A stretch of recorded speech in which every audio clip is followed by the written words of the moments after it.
በተለይም በክልሉ የሚታዩ የታጠቁ ኃይሎች እንቅስቃሴዎች፣ የግጭት ቅስቀሳዎችና ከውጭ ኃይሎች ጋር የሚነሱ ግጭቶች ከሁሉ በላይ ከቋሚ የኢትዮጵያ ጠላቶች ጋር ሆነው እናት ሀገርን ወደ ግጭት ለማስገባት የሚደረገው የባንዳነት እንቅስቃሴ በህዝቡ ዘንድ ትልቅ ጥያቄና ስጋት ፈጥረዋል። ህዝባችን የሚገረፍበትን አለንጋ እያየሁ ድምፄን ሳላጠፋ የመንግስት አሰራሮችን ያለማወላወል ስተች እንዲሁም ለሀገሬ ይጠቅማል ያልኩትን ሀሳብ ሰነዝር ቆይቻለሁ። ነገር ግን ዛሬ አንዱ የሚኖርባት ሌላው የሚያኗኗርባት ኑሮ ዘይቤው የተለያየባት ሀገር ሆናለች። በተለይ ሲቪል ሰርቪሱ ወይም በሲቪል ሰርቪስ ተቀጣሪው የሚኖር አኗኗር እጅግ አስከፊ ነው። የመደመር እሳቤን ዶክተር ደስታ ሲዘረዝሩ ምን ያክል አመለካከቱ እየሰፋ እንደመጣ ገብቶኛል። የጊዜው ከህዝብ ጋር በምናደርገው ግንኙነት የምንሰማው ዋነኛ ጥያቄ አሁንም የኑሮ ውድነት፣ መሰረታዊ ሸቀጦች ዋጋ መናር፣ የስራ ዕድል እጥረትና በተለያዩ ወጣቶች ተስፋ እየተፈተነ መሆኑን ነው። ስለሆነም በቀጣዩ የበጀት ዓመት አዲሱ መንግስት ሲዋቀር የዋጋ ንረትን በዘላቂነት ለመቀነስ፣ የስራ ዕድሎችን በተለይም ለወጣቶችና ለሴቶች ለማስፋፋት፣ የግሉን ዘርፍ ተሳትፎ ለማጠናከርና ኢኮኖሚ እድገቱ ፍሬ ለሁሉም ዜጎችና ክልሎች በፍትሃዊነት ለማዳረስ መንግስት ምን አዳዲስ እርምጃዎችን ለመውሰድ አቅዷል? እንሰብሰብ፣ አንድ እንሁን፣ እንከባበር፣ በሰላም እንነጋገር፣ አብረን እንደግ፣ በተሰራው ስራ እንኩራራ፣ አዳዲስ ድል እናምጣ የሚለው በሙሉ የመደመር እሳቤ ነው። ከተሞች በተለይ በዝቅተኛ ገቢ የሚኖሩ ዜጎች የመኖሪያ ቤት እጥረትና ኪራይ ውድነት ከባድ ማህበራዊ ፈተና ሆኖ ቀጥሏል። ሀገራችን ላይ እኛ እንደመር ስንል ወንጀል ነው ያሉ ሰዎች እኮ ዛሬ እንሰብሰብ እያሉ ነው አለ። ይሄ እኮ ድል ነው ባይሉትም አምኖ ተቀብለዋል ማለት ነው። ግን ኢንቴንሽኑ ፖዚቲቭ ስላልሆነ የመሳካት እድሉን እንጠራጠራለን። አንደኛው የጠለቀ ስራችን መጥለቅ አለበት። ሁለተኛው ከፍ ብሎ መብቀል ነው። ትናንሽ ያረጁ እሳቤዎች ከጉዟችን እንዳያደናቅፉን ከፍ ብለን መብቀል አለብን። አልፎ አልፎ ደግሞ ግራር ኢነሚ ሲያይ ጠላት ሲያይ እሾሃማ የሆነ ቅጠል ያበቅላል። ራስን ለመከላከል የሚያስችል ቁመና መፍጠር ያስፈልጋል። አልፎ አልፎ ሊመገቡት ሲመጡ ግራር ጋዛማ ሽታ ያፈልቃል። አስተውላችሁ እኮ ያን ያፈልቅና እንዲሸሹት ያደርጋል። አስፈላጊ ሲሆን ጋዝ እያፈለቁ ጠላት ማሸሽ፣ እሾህ እያፈለቁ በጠላት አለመነካት፣ ረዝሞ መብቀል ብቻ ሳይሆን ትናንሽ እንስሳቶች ደርሰው እንዳይቀነጥሱን መከላከል ያስፈልጋል። ሌላስ የግራር ባህሪ ችግርተኛ ጉንዳን ሲያይ ያስጠጋል፣ ያበላል። እኛ መርዘም ብቻ አይደለም፣ በሰፈራችን ያሉ ወንድሞቻችን ሲቸግራቸው ለማገዝ ዝግጁ ነን። ክቡር ጠቅላይ ሚኒስቴር፣ በትግራይ ክልል ዘላቂ ሰላም ለማረጋገጥና የትግራይ ሕዝብ ከሀገራዊ የልማት ፍሬ የበለጠ ተጠቃሚ እንዲሆን መንግስት በአሁኑ ወቅት እየወሰዳቸው ያሉ ተጨባጭ እርምጃዎችና የወደፊት እቅዶች ምንድን ናቸው? ከሰላም ወዳዱ የትግራይ ሕዝብ፣ ምሁራን፣ ወጣቶች፣ የሚዲያ ሰዎችና ፖለቲከኞች ምን ይጠበቃል? የነዳጅ ስርጭት ከብልሹ አሰራር ሊጠራ አልቻለም። በመካከለኛ ምስራቅ ተከስተው የነበረው ችግር መነሻ በማድረግ በተፈጠረው የነዳጅ እጥረትም ይህንንም ብልሹ አሰራር ተባብሰው ታይተዋል። ጠቅላይ ሚኒስትር፣ መንግስት የኮሪዶር ልማቱን ውጤቶች በማስቀጠል ጎን ለጎን አዲስ አበባን ጨምሮ በሀገሪቱ ዋና ዋና ከተሞች የቤት እጥረትንና የኪራይ ውድነትን ወይም ጫናን በዘላቂነት የመንግስት የግሉ ዘርፍ የመንግስትና የግል አጋርነት፣ የማህበረሰብና የግል አጋርነት፣ የማህበረሰብ ተቋማትና የፋይናንስ ተቋማትን የሚያስተባብር የተቀናጀ የመኖሪያ ቤት ስትራቴጂ ተቀርጿልን? እንዲሁም በኢኮኖሚ ማሻሻያ፣ በኢንቨስትመንት ማበረታቻ፣ በውጭ ምንዛሪ ግኝት ለማሳደግ የተደረጉ ጥረቶች፣ የኤክስፖርት አፈጻጸም ለማሻሻል የተወሰዱ እርምጃዎች እና የልማት ፕሮጀክቶችን ለማስቀጠል የተደረገው ጥረት የሚበረታታ ነው። ከዚህ ጋር ተያይዞ የማቀርባቸው ሀሳቦችና ጥያቄዎች የመንግስትን ጥረት ለማጣጣል ሳይሆን የሀገራችን እድገት የበለጠ ለማፋጠን፣ የህዝባችን ተስፋ ለማጠናከርና የመንግስት ፖሊሲዎች በሁሉም ዜጎች ህይወት ላይ ተጨባጭ ለውጥ እንዲያመጡ በሚል መንፈስ የቀረቡ ናቸው። ከዚህ መነሻ በመነሳት በቀጣዩ የመንግስት የስራ ዘመን ልዩ ትኩረት ሊያገኙ ይገባል ብዬ ማምናቸውን 4 ዋና ዋና ጉዳዮች በአክብሮት ማቅረብ ፈልጋለሁ። የመጀመሪያው ዘላቂ ሰላም፣ ብሔራዊ መግባባትና የህግ የበላይነትን በተመለከተ ነው። ክቡር ጠቅላይ ሚኒስትር በሪፖርቱ የተጠቀሱት የኢኮኖሚና የልማት ስኬቶች እጅግ በጣም የሚበረታቱ ናቸው። ሆኖም ሁሉም የልማት ውጤቶች መሰረት ዘላቂ ሰላም መሆኑን ሁላችንም እንስማማለን። ዛሬም በተለያዩ የሀገራችን አካባቢዎች ዜጎች በመረጋጋት መኖር፣ በነፃነት መንቀሳቀስ፣ ሀብታቸውን ማልማትና ልጆቻቸውን በሰላም ማስተማር አጥብቀው የሚሹት ጉዳይ እንደሆነ በየአካባቢው እንሰማለን። ከዚህ ጋር ተያይዞ በቀጣይ ዓመት ዘላቂ ሰላምን ለማጠናከር ብሔራዊ መግባባት ሂደትን ለማፋጠን የህግ የበላይነትን በሁሉም የሀገሪቱ አካባቢዎች በኩል ለማረጋገጥና የዜጎች ደህንነት ለማጠናከር መንግስት ምን አዳዲስ ወይም የተጠናከሩ ፖሊሲዎችና ተቋማዊ እርምጃዎችን ለመተግበር አቅዷል የሚል ነው። ሁለተኛው የኑሮ ውድነት፣ የስራ ዕድልና አካታች ኢኮኖሚ በተመለከተ ነው።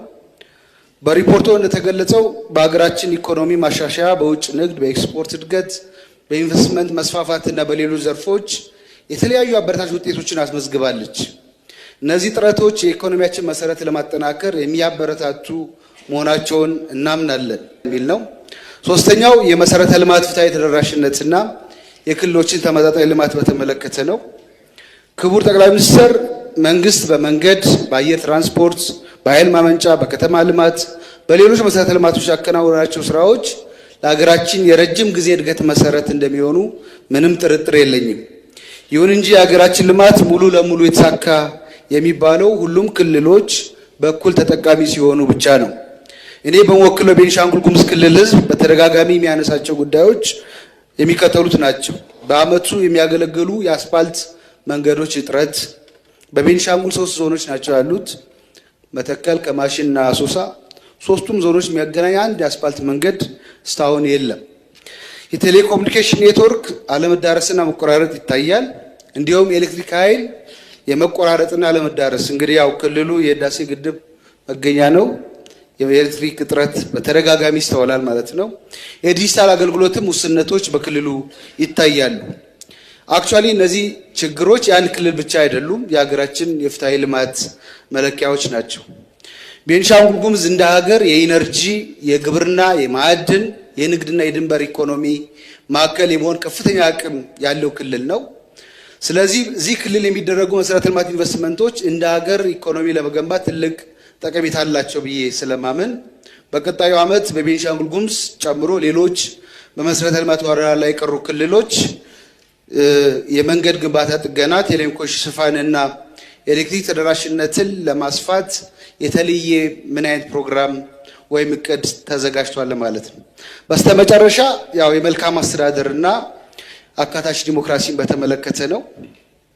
በየክልሉ የምንሰማቸው የህዝብ ጥያቄዎች በአብዛኛው የመልካም አስተዳደር፣ ከፍትህ፣ ከተጠያቂነት፣ ከአገልግሎት ጥራት እና ከሌብነት መከላከል ጋር የተያያዙ መሆናቸው ይታያል።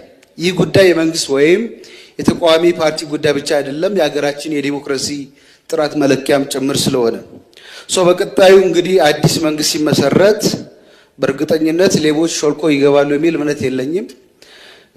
አዳዲስ የማይሰርቁ አመራሮች ይመጣሉ ብዬ ተስፋ አደርጋለሁ።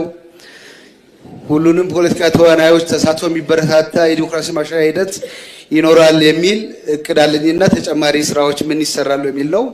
በአጠቃላይ የዛሬ ውይይታችን የሀገራችን ሰላም፣ ልማት፣ ዲሞክራሲና የዜጎቻችን የኑሮ ሁኔታ ወደ ተሻለ ደረጃ ለማድረስ የሚያግዝ ገንቢ ውይይት እንደሚሆን ተስፋ አደርጋለሁ። አመሰግናለሁ።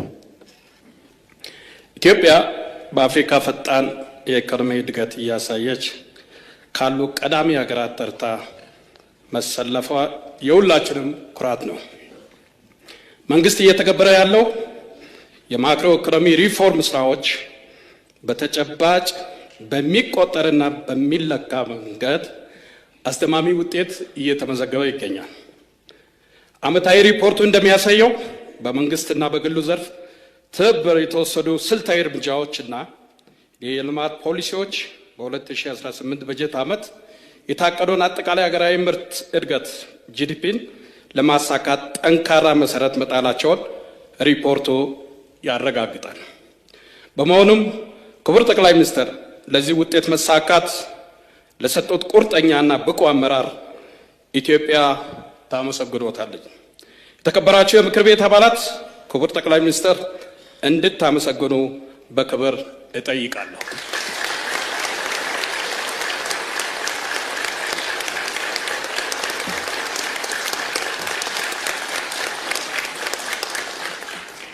አመሰግናለሁ።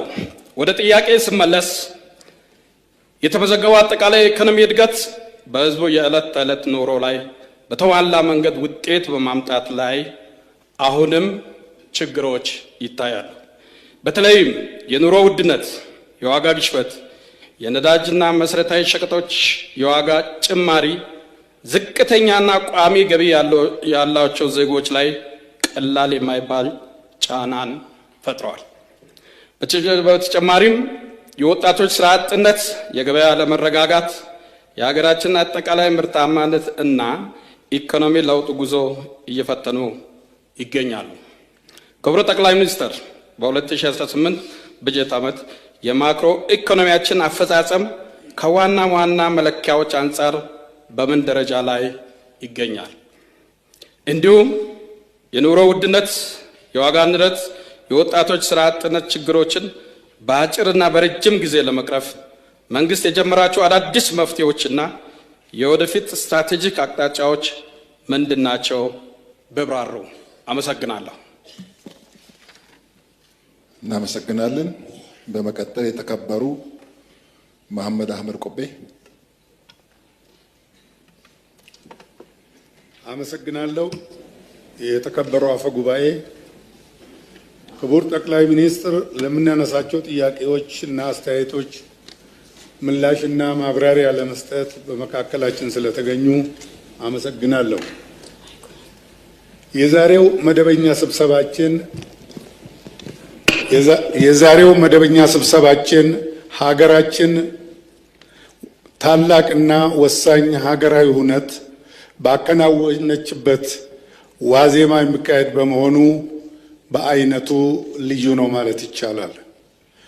የምንገኝበት ወቅት በአገራችን የፈነጠቀው የለውጥ ብርሃን ይበልጥ እየፈካ ፍሬው እየጎመራና የጋራ ተስፋችን ይበልጥ እያበበ የመጣበት የኢትዮጵያ ሕዝብ በየመስኩ እያሸተ ያለው የብልጽግና ፍሬ እንደሚደርስለት ሕይወቱን ከመሰረቱ እንደሚለውጠውና የእርሶን በጥበብና በእውቀት የታገዘ ብልህ አመራር ተከትሎ ተደምሮና ተባብሮ በጀመረው አቅጣጫ ለውጡን አፋጥኖ ቢጓዝ የዘመናት ምኞትና ተስፋ እውን እንደሚሆንለት በመተማመን አገሩን በንቃት እየጠበቀና እያለማ ያለበት እጅግ አጓጊ በተግባርና በውጤት የታጀበ የለውጥ ዘመን ነው።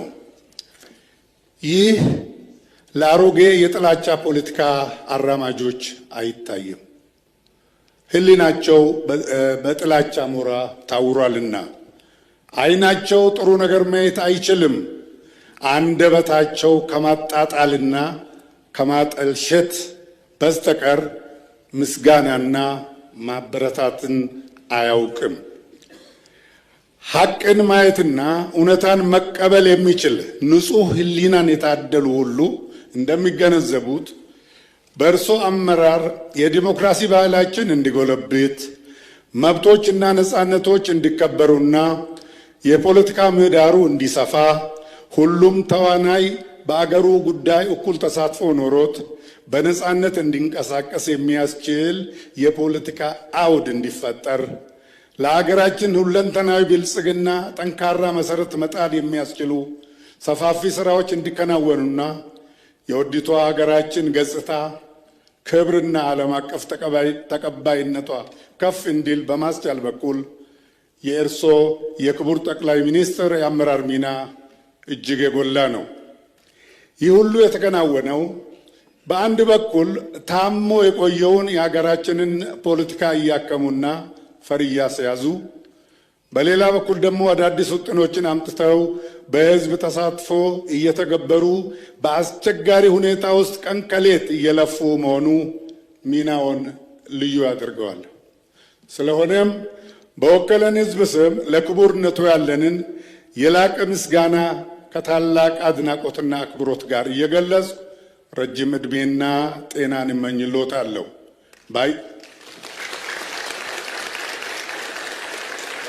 ባዬ ገለቶማ ፈያፊ ኡምሪ ዴራ አርገዳ ኑፍ ጅራዳ ለማለትም እወዳለሁ።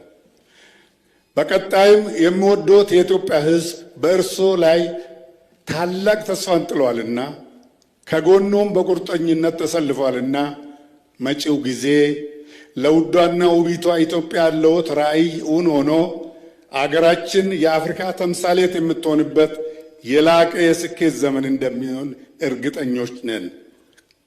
በዚህ አጋጣሚ የተከበራችሁ የሕዝብ ተወካዮች ምክር ቤት አባላት፣ ክቡር ጠቅላይ ሚኒስትር አብይ አህመድ ለህብረ ብሔራዊት ኢትዮጵያ ሁለንተናዊ ብልጽግና ጠንካራ መሰረት ለመጣልና በየመስኩ ለትውልድ የሚተርፍ ደማቅ አሻራ ለማኖር ያለ እረፍት በመትጋት እየተወጡ ላሉት ድንቅ የአመራር ሚና ከመቀመጫችን ተነስተን በጭብጨባ እውቅና እንድንሰጣቸው ጠይቃለሁ።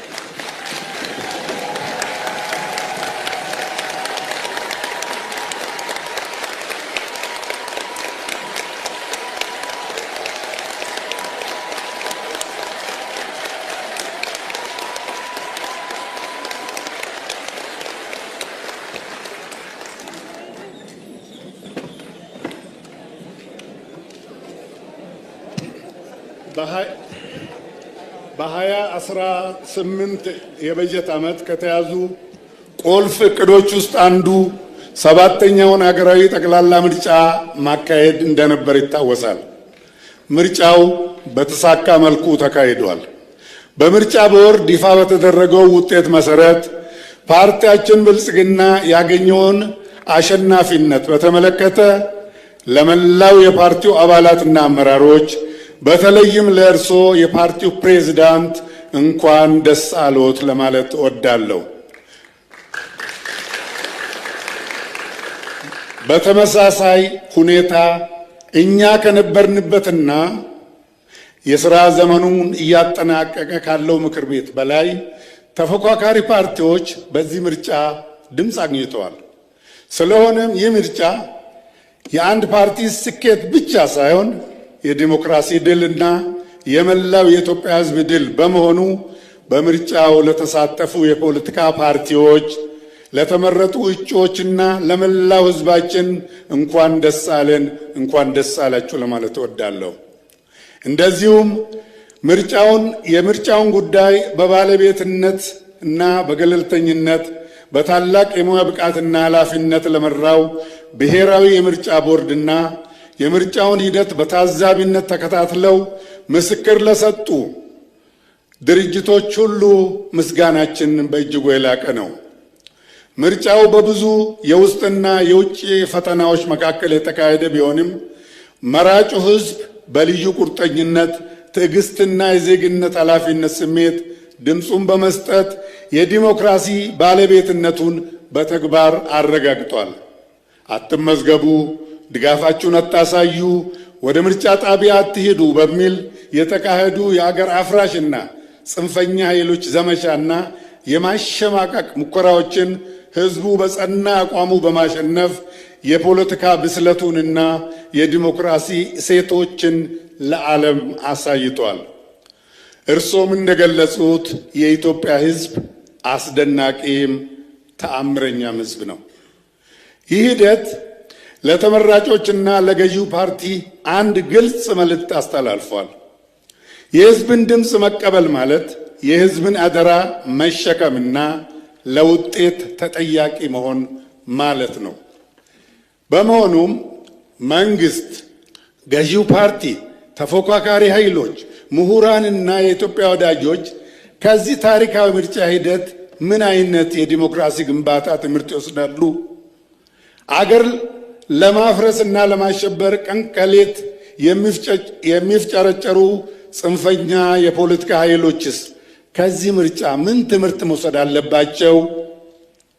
ከሁሉ በላይ ደግሞ ገዢው ፓርቲ ይህን ታላቅ ህዝባዊ አደራ በተጨባጭ የልማት የሰላምና የመልካም አስተዳደር ውጤቶች ለመተርጎም በቀጣይ ዘመን ምን አዲስ አገራዊ አቅጣጫና ዝግጅት አለው?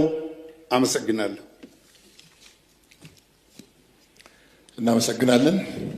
በመቀጠል የመጨረሻ የተከበሩ ከማል ሀሺ።